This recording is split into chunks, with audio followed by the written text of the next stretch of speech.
Hey there my wedding planning friends, and welcome back to my channel. If this is your first time here, thanks so much for clicking on my video. I'm Emily Summer. I'm a wedding planner based in Montana, and I make weekly videos on wedding planning tips and advice. So we've been kind of on this running theme of style and design and decor at the wedding, and so today I wanted to talk all about wedding rentals and everything that you need to know to go into what you need for wedding rentals, where to get them, how much you need, and all of the little things that go into that.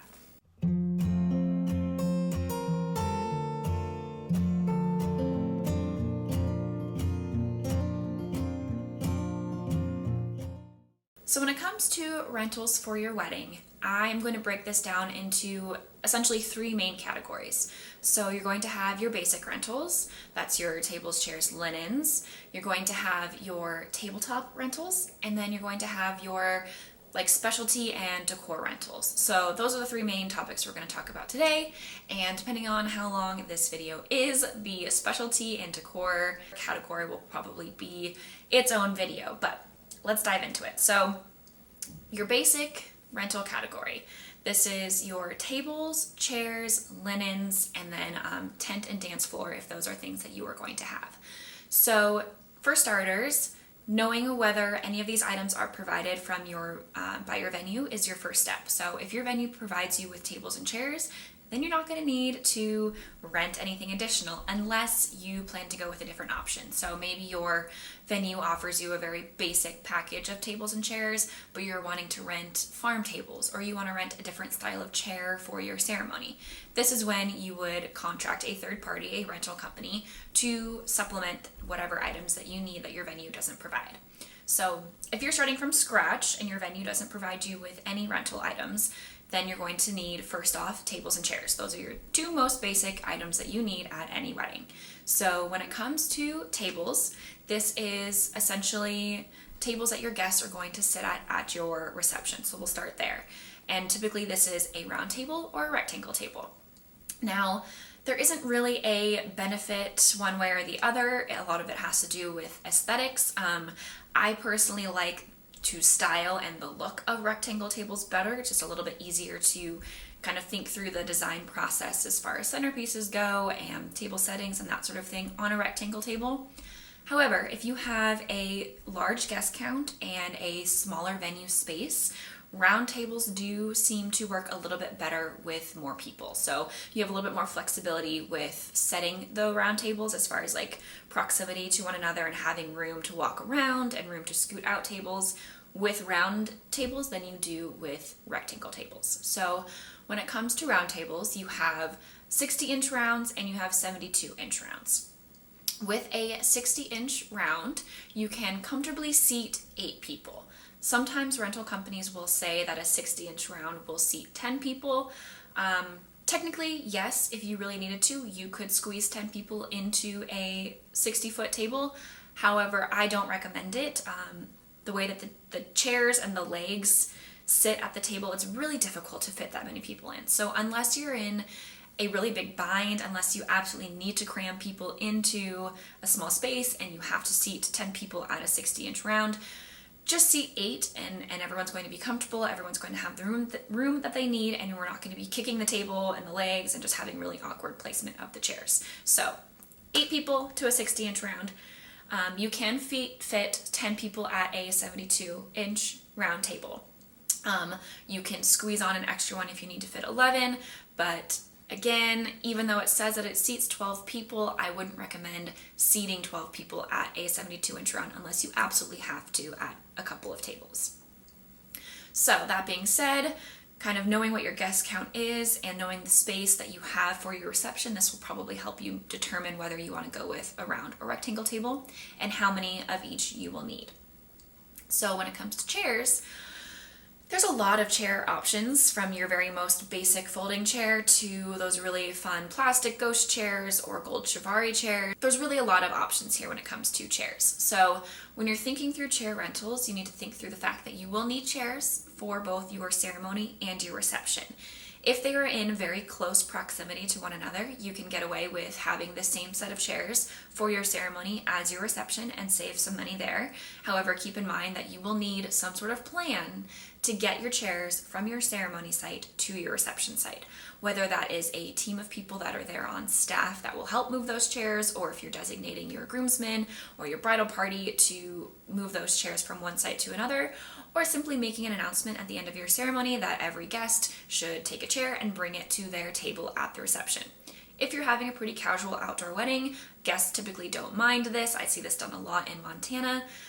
If you're having a little bit of a higher end, classier wedding, you might want to consider having two separate rental groups for your ceremony chairs and your reception chairs so that you're not having to coordinate the movement of each.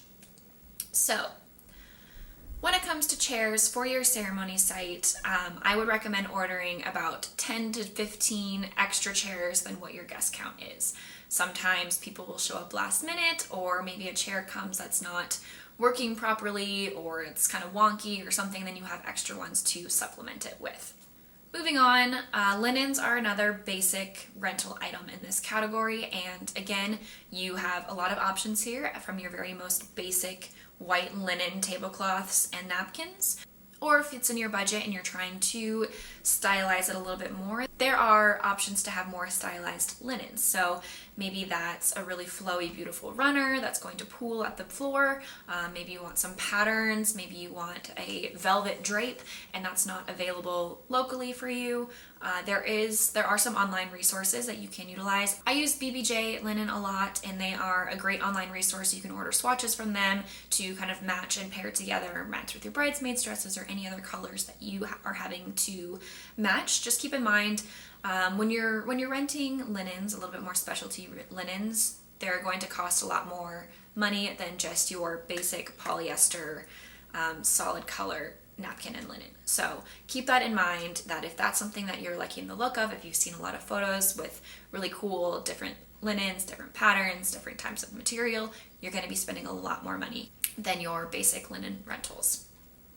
On the topic of linens, this is also a good thing to ask your caterers if they are providing linen napkins. If you have a full service caterer, likely they will have linens, napkins to use at your disposal. And if that's an option, and if you're not wanting to go the really specialized, stylized route, then that's a good route to go so that they are responsible for cleaning that up and taking it with them at the end of the night. In addition to tables, chairs, and linens, then we have tent and dance floor. Now these two are under the basic category, but doesn't necessarily mean that you need them. So if your venue has an indoor space and you don't need a tent, then you don't have to worry about this. If everything is outdoors and you're worried about a weather contingency plan, having a tent is a good idea. And when it comes to tents, there are a lot of different sizes and there are several different styles of tents that you can use. And this is something that is good to just discuss with the rental company that you're renting the tent from, as far as what size is best for your guest count and your location. This also goes for the dance floor. You don't necessarily need a dance floor if you have concrete floors, or if you're at an indoor space that is inside that already has a dance floor, then you don't need to rent a dance floor. If your wedding reception is outside on grass or on uneven ground or somewhere that isn't just an easy surface to dance on, renting a dance floor is a good option here. And again, the rental company will be able to help you with the size of dance floor that you will need for the amount of guests that you have and also the space that you have at the venue. So now let's move into tabletop rentals. So again, there's a lot of options when it comes to tabletop rentals, so we'll just kind of touch on the basics and give you my recommendations. So when it comes to tabletop rentals, we're talking plates, glassware, flatware. So the first thing that you should think through here is your caterer and what they're providing. So again, if you are having a full service caterer that has going to have wait staff, they will likely be able to provide a lot of the items that you will need for your guests when it comes to tabletop settings. So if they have glassware, if they have plates, flatware, napkins, all of that at their disposal for you to use, and you don't have a very specific vision in mind as far as the rentals that you want for the look of your table settings, then utilizing your caterer is a great option here, because like I said before, they are then responsible for clearing all the plates and taking everything with them at the end of the night, rather than you having to coordinate through a third-party rental company a pickup, drop-off, cleanup, all of that at the end of the night, even after your caterers have already left. So something to keep in mind. However, when you're renting through a caterer, you're likely going to have just very basic options. So white china, silver flatware, clear glass water glasses. So if that's something that you are not loving, if you're wanting to be a little bit more stylized with it and incorporate your tabletop into your overall design, then this is where you would look at going through a third-party rental company. So there's a lot of different china options that you can have, a lot of different flatware options these days as far as matte black, you can have gold flatware, you can have silver obviously, and then same goes for glassware. Now, glassware is kind of its own beast here, so when we talk about glassware, you have to think through obviously the glassware that's going to be on your tables and set for your guests, but also the glassware that will be served at your bar. And so if whether that's provided through your bartending service or that's something that you are going to provide is something to think through and talk through with both your caterers, your bartenders, and then any additional third-party rental companies you are going to use. So when it comes to glassware on the tables, typically you're going to have a water glass and a champagne glass if you're doing a champagne toast, and potentially a wine glass. Now, don't have wine glasses on your table unless you are planning on having wine served at the table. Otherwise, people, if they're ordering wine from the bar, then they're going to be served a wine glass there, and there's no use for wine at the table. If you plan on having a served wine service or wine bottles on the table at dinner, then you can have a wine glass on the table. Otherwise, it's not necessary, and it's just a waste of space and a waste of your money. So water glasses are essential, and likely a champagne glass. Other than that, that is the only glassware you need set on your table. Also, a little note, if you're renting flatware through a third party and not through your caterer, make sure that if you plan to have any beef or steak options at your wedding for your dinner service, that you are renting steak knives as well. Typically, if you're getting flatware and all of your items from your caterer, they will know to bring steak knives. However, if you are not utilizing those services of theirs, make sure that you have a good understanding of what food is going to be provided so that you know what items to bring in that will complement that dinner option. When it comes to tabletop items and rentals, make sure that you are ordering, again, about 5 to 10 more settings than what you know that you need. So extra water glasses, definitely extra silverware, so that if things come that are maybe have spots on them that you don't want to use, or if people are dropping silverware throughout the night, you have extra silverware to supplement. Also, when it comes to the amount that you should be renting, start at the start of your guest list. So place those orders early, and you can place the order for the amount of people that you are inviting or that you're anticipating coming, and then go through at the end of the planning process, usually a couple months beforehand or maybe even the month beforehand. Different rental companies will have different cutoff dates that you're able to adjust the order, and that's when you can cut back and scale back once you've gotten those RSVPs in and have a more solid guest count. But you want to make sure that you are reserving as many as you could possibly need and then going through and editing after that, rather than ballparking a smaller amount and estimating how many people will come and then ending up with a higher number than that and not having the availability to supplement those extra items. The final category is, again, the more specialty and decor items, and this is things like couches, lounge seating, rugs, lighting, champagne walls, anything that isn't your basic rental or anything that's going to supplement your overall design and your theme, and things that are just extra decor and design items are classified under this category. And like I mentioned earlier, we'll talk about this more in detail in another video. And I want to get into some kind of overall tips when it comes to wedding rentals. So delivery and pickup are huge, and they're going to be an extra cost when it comes to your rental items. So if this is something that you are able to add into your budget, if you have a little bit of extra wiggle room, I highly, highly, highly recommend having your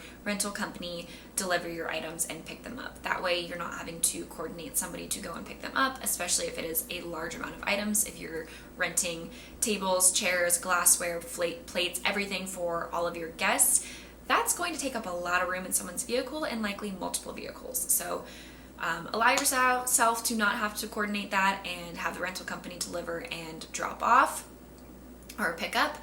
That being said, make sure that you're coordinating the delivery and pickup times very specifically, and also make sure that you are coordinating this to the venue's parameters as well. So knowing when you are allowed to have access to the venue on the day and what time you have to have everything out of the venue, and that your rental company knows this information. Also, rent as much as you possibly can from one place. This way you won't have to be coordinating multiple delivery and drop-off times, as well as having to pay multiple delivery fees. So if possible, order everything you possibly can from one rental company, and that will just save you a lot of coordination and headache, especially if you are not hiring a wedding coordinator. Other fees to be aware of are a deposit. You will likely need to place a deposit when you place your order, and this can be anywhere from 20 to 50% of your overall order. And you might also see a damage waiver on your invoice, and this is just a fee that some rental companies will incur at the start of your rental order, and then that is refunded to you if everything comes back. All the counts are there and everything, nothing has been damaged or missing or anything like that.